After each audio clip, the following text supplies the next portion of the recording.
नमस्कार, आप देख रहे हैं न्यूज स्टेट का डिजिटल प्लेटफॉर्म। आपके साथ मैं हूं प्रीति भारद्वाज। संभल के बाद अब वाराणसी में भी एक बंद मंदिर मिला, जिसे खुलवाने की कवायद अब तेज हो चुकी है। आपको जैसा कि पता ही होगा कि संभल में एक मंदिर बीते दिनों खुला और उसके बाद एक और मंदिर आज खोला गया। लेकिन दूसरी तरफ बात अगर वाराणसी की करें तो यहाँ मदनपुरा इलाके में तकरीबन 40 फीट ऊंचा ये मंदिर पाया गया है, जो कि 250 साल पुराना बताया जा रहा है। तकरीबन 40 साल से बताया जा रहा है कि ये मंदिर बंद है।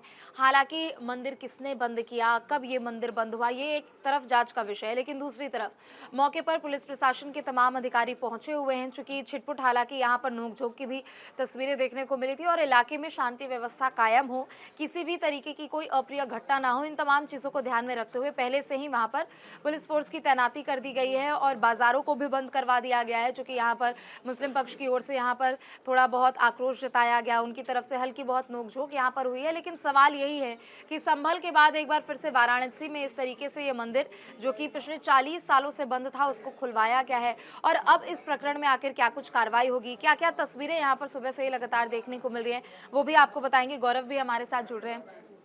गौरव, संभल के बाद अब वाराणसी में भी एक मंदिर मिल चुका है, जिसको अब खुलवाने की कवायद तेज हो चुकी है। हालांकि वो भी मुस्लिम बहुल इलाके में है, मदनपुरा में है।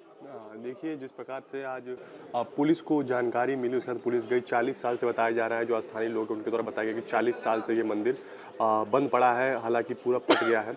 आपने देखा होगा, जब इस मंदिर का पता चला, प्रशासन की पूरी टीम पहुंची वहाँ। COCD पहुंचे, SSP पहुंचे, DSP पहुंचे, पूरी प्रशासन का एक पूरा प्रशासन पूरा कुनबा पहुंचा। हालांकि बंगाली महिलाओं द्वारा वहाँ देखा होगा जिस प्रकार से शंखनाद किया गया और पूरे तरीके से आपने देखा हुआ है।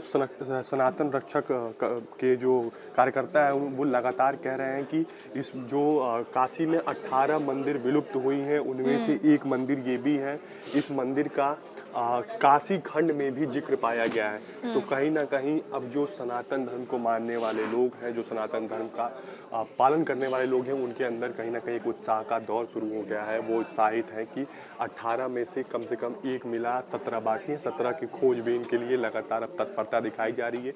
अब सघन जांच हो रहे हैं। हालांकि जो पुलिस महकमा है वो बनारस को उसने कहा है कि 7 दिन तक जांच होगा, उसके बाद मंदिर का पट खोलना है। इसको लेके चीज़ें सामने आएंगी। अब देखना ये होगा कि आखिर ये होता, क्योंकि आपने देखा होगा जिस प्रकार से इसके मंदिर के मिलने के बाद मुस्लिम संभल हो चाहे फिर बनारसी हो, बनारसी मिलने के बाद किस प्रकार से जो मदनपुरा का इलाका है पूरे तरीके से ऑफ कर दिया गया। वहाँ एक कर्फ्यू टाइप का माहौल बन गया है। जो दुकानें थी शटर ऑफ हो गई हैं पूरी तरीके से। आपने देखा होगा बीच में कहीं छोटी मोटी नोकझोंक की भी सामने आई, लेकिन किसी प्रकार की अप्रिय घटना सामने नहीं आई है। ये एक राहत की सांस है। हालांकि आपने देखा होगा कि जिस प्रकार से लोग गए हैं वहाँ पे पूरा मंदिर को लेकर हैं। हालांकि अभी मंदिर पूरे तरीके से खुला नहीं है, लेकिन आने वाले 7 दिनों में मंदिर को खोलने को लेकर प्रशासन विचार विमर्श करेगा।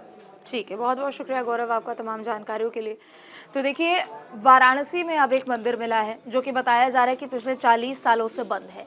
40 फीट ऊंचा ये मंदिर। अब किन परिस्थितियों में इस मंदिर को बंद किया गया, क्या आपसी सहमति में मंदिर को बंद कर दिया गया, या फिर जैसा कि गौरव बता रहे थे कि काशी खंड में भी जिक्र है कि 18 मंदिर जो हैं वो विलुप्त हो गए, उनमें से ही एक है। हालांकि प्रशासन की ओर से कहा जा रहा है कि जो भी इससे जुड़े तमाम दस्तावेज होंगे, क्या ये पब्लिक प्रॉपर्टी है या फिर ये किसी की प्राइवेट प्रॉपर्टी है, इसको भी लेकर जांच पड़ताल की जा रही है। पंकज सर भी है हमारे साथ, उनसे भी सवाल जवाब करेंगे। पंकज सर, संभल के बाद अब वाराणसी में अभी ये मंदिर मिला है, वहाँ पे मुस्लिम बहुल इलाके में मंदिर मिला जो कि तकरीबन 1978 के दंगे के बाद से वो लगातार बंद था। बात अगर वाराणसी की करें तो 40 साल से ये मंदिर बंद पड़ा है और अब यहाँ पर तमाम अलग अलग दावे किए जा रहे हैं। हिंदू पक्ष ने ये हवाला दिया है कि उन 18 मंदिरों में से ये एक मंदिर है जिसका जिक्र काशी खंड में है। देखिए, सबसे पहले हमें ये समझना पड़ेगा ये बदलता हुआ उत्तर प्रदेश है और उसके बाद से जो मुगल के टाइम में 1800 से ऊपर मंदिरों का किया गया था और बाबा विश्वनाथ की नगरी में बोलते हैं जो घर घर और गली गली में मंदिर है। तो अभी ये 18 ही मंदिर नहीं, कई और मंदिर भी वहाँ निकलेंगे। संभल के बाद ये जिस तरह से ये बातें चली है, एक जो हिंदू ये मंदिर मस्जिद विवाद में एक नया ये मोड़ आप इसको ले सकते हैं। अब मथुरा काशी बाकी है ना, तो उससे ये मामला उससे आगे मतलब बढ़ता दिख रहा है। अब जो है तो देखिए, ये मंदिर है, ये मुस्लिम बाहुल इलाके में है। मुस्लिम बाहुल इलाके में इस तरह की घटनाएं आम है।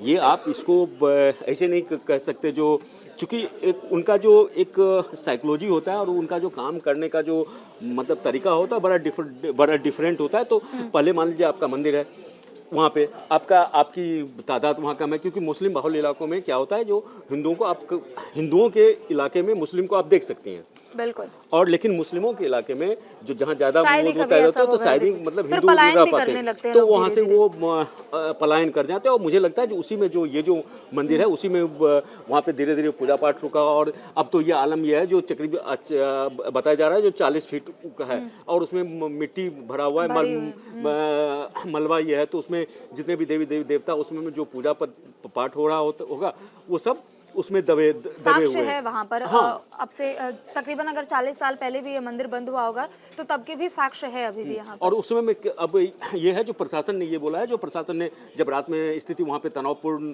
हुई तो मुस्लिम समुदाय के लोग भी बाहर निकल आए, लेकिन जैसे ही प्रशासन को इस बात का भान हुआ, प्रशासन वहाँ के मुस्तैदी से इसको मामले को संभालने की कोशिश किया, और हिंदू समाज के लोगों को समझा बुझा के, मुस्लिम समाज के समझा बुझा के सबको वापस कर दिया। उन्होंने बोला जो 2 से 3 दिन का उन्हें वक्त चाहिए, जो इस सिलसिले में जो दस्तावेज हैं, प्रॉपर्टी किसकी है, सार्वजनिक है या फिर निजी है, किन परिस्थितियों में, तो उसके जो दस्तावेज हैं वो सब खंगाले जाएंगे और फिर जिनका होगा उसको हवाले कर दिया। जैसे आपने संभल में देखा, जो प्रशासन ने बड़े ही तत्परता से स्थिति को, हालात को काबू में पाया। अभी तो एक और मंदिर मिल गया, वो राधा कृष्ण का मंदिर है। राधा कृष्ण का मंदिर है। फिर संभल में तो देखिए जो अभी जो 12 कुएं का है, वो लगातार कुएं पे लोगों ने कब्जा कर लिया, उसको भर दिया, अपने घर के भीतर उसको कर लिया। तो धीरे धीरे ये बातें देखिए आगे ये अभी बढ़ेगी, और ये जो अभी सिलसिला जो ये सिलसिला फिलहाल रुकने वाला ये नहीं है, ये सिलसिला आगे बढ़ेगा।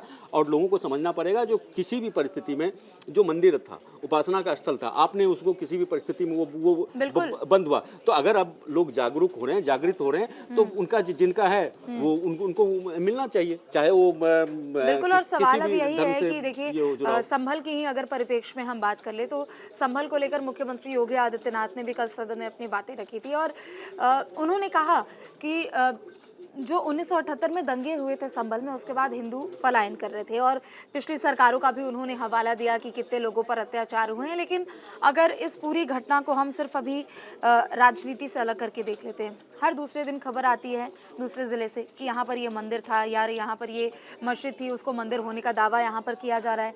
क्या आपको नहीं लगता कि एक दिशा अलग तरीके से चल रही है, या एक अलग ही हवा है जो कि अलग रुख में चल रही है? देखिए ये एक तरह से हवा है। सबसे जो योगी आदित्यनाथ का जो आपने जिक्र किया, तो योगी आदित्यनाथ क्या बोल रहे हैं? योगी आदित्यनाथ, अगर योगी आदित्यनाथ की स्वीकारता नहीं होती, उनकी बात की स्वीकारता नहीं, योगी आदित्यनाथ इस देश के मिजाज को, इस देश के मनोविज्ञान को समझ रहे हैं। हिंदू समाज जो लंबे समय से उपेक्षित रहा, और जो तुष्टीकरण की नीति के तहत जो मतलब सरकारें रही या जो इस तरह का होता रहा, तो वो जो जनमानस की जो भावनाएं हैं, हिंदू समाज में जो कुछ वर्ग हैं जो उनकी भावनाएं, उसको लगातार उसको कैश करने की कोशिश कर रहे हैं, उसको आवाज दे रहे हैं। उसी आवाज के तहत हमने देखा जो वो दंगे का वो जिक्र करते हैं, ये उत्तर प्रदेश में नो टॉलरेंस की बात करते हैं, सनातन धर्म की बात करते हैं, वो बोलते हैं जो मुस्लिम समाज के लोगों को बोलते हैं ठीक है अभी आप मुस्लिम धर्म को आप अपना रहे हैं, अच्छी बात है, लेकिन आप ये बताइए जो आपका पूर्वज कौन था? बाबर के मुगल साम्राज्य के आने से पहले, या दिल्ली सल्तनत और इस इस्लाम के इंडिया में आने से पहले आप किस धर्म को आप मानते थे? तो आप लोग मैग्नेट हुए। लेकिन आप ये देखिए जो मेन जो भारत का, इंडिया का मिजाज है, उस मिजाज के तहत ही सब कुछ होगा। और मिजाज ये है जो सर्वधर्म संभाव का यहाँ मिजाज है हिंदुस्तान का, तो उस राह पे चलना पड़ेगा। लेकिन तुष्टीकरण के कारण और इसके कारण का अभी हाल फिलहाल में कम से कम उत्तर प्रदेश में कोई जगह नहीं है। लेकिन एक बात ये भी है कि देखिए एक तरफ तो यूपी विधानसभा की भी कार्यवाही चल रही है, दूसरी तरफ संसद का भी शीतकालीन सत्र चल रहा है, और ऐसे में हमने देखा कि संसद में यहाँ पर दो फाड़ होते हुए नजर आ रहे थे, चाहे समाजवादी पार्टी हो, टीएमसी हो, कांग्रेस हो। संभल के मुद्दे को लेकर थोड़े बहुत अलग अलग स्टैंड उनके थे, अपने अपने यहाँ पर प्रायोरिटीज़ थे अलग अलग मुद्दे को लेकर। लेकिन चूंकि योगी आदित्यनाथ का सदन में आना, इस तरीके से अपनी बड़ी बातें रखना, लेकिन विपक्ष कह रहा है कि आप काम की बातें नहीं करते, आप लोगों को लड़वाने की काम करते। समाजवादी पार्टी कह रहे हैं कि आप लोग एक दूसरे को काटने की बात करते हैं, आप लोग भाई भाई को दुश्मन बना रहे हैं, और जबकि सीएम कहते हैं कि एक रहेंगे तो सेफ रहेंगे, और उसी का नारा वो देते हैं। सीएम ने तो इसका भी कल जब योगी आदित्यनाथ का विधानसभा में जो भाषण हुआ, उसका भाषण को अगर आप ध्यान से सुनिए तो उन्होंने कहा जो कटेंगे बटेंगे का नारा सिर्फ ये नहीं है जो हिंदुओं को ये बोल रहे हैं जो कटेंगे बटेंगे, ये सिर्फ हिंदुओं के लिए नहीं है, ये पूरे समाज के लिए, लोगों के लिए है। जो हम अगर कटेंगे बटेंगे तो हमारा जो है सो उस तरह का ग्रोथ नहीं होगा, हमारा डेवलपमेंट नहीं होगा। तो हमें मिलजुल के देश को, प्रदेश को आगे बढ़ाना है। उन्होंने देखिए संभल का उन्होंने जिक्र किया, जो संभल में जो घटनाएं हुई, संभल में जो ये है, तो उन्होंने संभल के विवाद का जिक्र करते हुए जो संभल में जो बाहरी लोग हैं, विदेश से ताल्लुक रखने वाले वो हैं, और स्थानीय जो संभल के लोग हैं, तो उनके बीच जो है सो वर्चस्व की लड़ाई है। और उस वर्चस्व की लड़ाई में वहाँ का जो हिंदू समुदाय है, हिंदू समुदाय पिसता हुआ आया है। तो योगी आदित्यनाथ का क्लियर एंड कट मैसेज है, जो देखो हिंदू सनातन धर्म है, क्योंकि वो मेरी भी निजी आस्था है और यहाँ बाहुल्य है, तो उनको आपको ये करना पड़ा। और आपको जो आप किसी भी धर्म को मानने वाले हैं, चाहे किसी भी धर्म के आप हो, हिंदू मुस्लिम सिख ईसाई, किसी में आपको आजादी है, आप मानिए, लेकिन आपको तुष्टिकरण दूसरे को उन्होंने ये कहा जब आपका हिंदू मोहल्ले से, हिंदू मंदिर के सामने से अगर तजिया निकलता है तो कोई दिक्कत नहीं होता, लेकिन जब ये शोभा यात्रा मस्जिद के सामने से या फिर मुस्लिम इसके इलाके से गुजरता है तो फिर वहीं पथराव क्यों होता है। तो इस मानसिकता को सभी लोगों को, दोनों समाज के लोगों को, हमारे राजनेताओं को भी, जो हमारे नेता समझने की जरूरत है। तुष्टि बेसिकली देखिए, आजादी के बाद से जो कुछ पैचेज में तुष्टिकरण की नीति, वोट बैंक का वोट पॉलिटिक्स जो हुआ, तो उसके वजह से जो हिंदू समाज के लोगों ने समय समय पे जो क्रूशियल टाइम आया तो उन्होंने अपने को उपेक्षित समझा, और उपेक्षित समझा लंबे अरसे से बाद देखा। अब जब केंद्र में प्रधानमंत्री मोदी की सरकार और उत्तर प्रदेश में जब योगी की सरकार है, तो वो जो गुबार था, जो भावनाएं लोगों का जो हिंदू समुदाय के लोगों के में जो दबा हुआ था, वो उसका उभार है और उसी का नेतृत्व सीएम योगी कर रहे हैं। ठीक है, बहुत बहुत शुक्रिया आपका तमाम जानकारियों के लिए। तो देखिए, संभल के बाद वाराणसी में भी एक अब मंदिर मिला है। 40 साल से ये मंदिर बंद था, 250 साल पुराना इसे बताया जा रहा है। हालांकि अभी इस संदर्भ में जांच पड़ताल की जा रही है कि किन परिस्थितियों में मंदिर में पूजा पाठ बंद कर दी गई। क्या ये किसी की निजी संपत्ति है या फिर ये मंदिर यहाँ पर सार्वजनिक तौर पर हुआ करता था। चूंकि मुस्लिम बहुल इलाके में इस मंदिर को पाया गया है, तो ऐसे में उम्मीद ये भी है दूसरी तरफ कि यहाँ पर क्या किसी के भावनाओं को आहत करने को लेकर इस मंदिर को बंद कर दिया गया। तथ्य कई हैं, सवाल भी कई हैं और इसे लेकर जांच पड़ताल भी की जा रही है। फिलहाल के लिए बस इतना ही। आप देखते रहे न्यूज़ स्टेट। नमस्कार।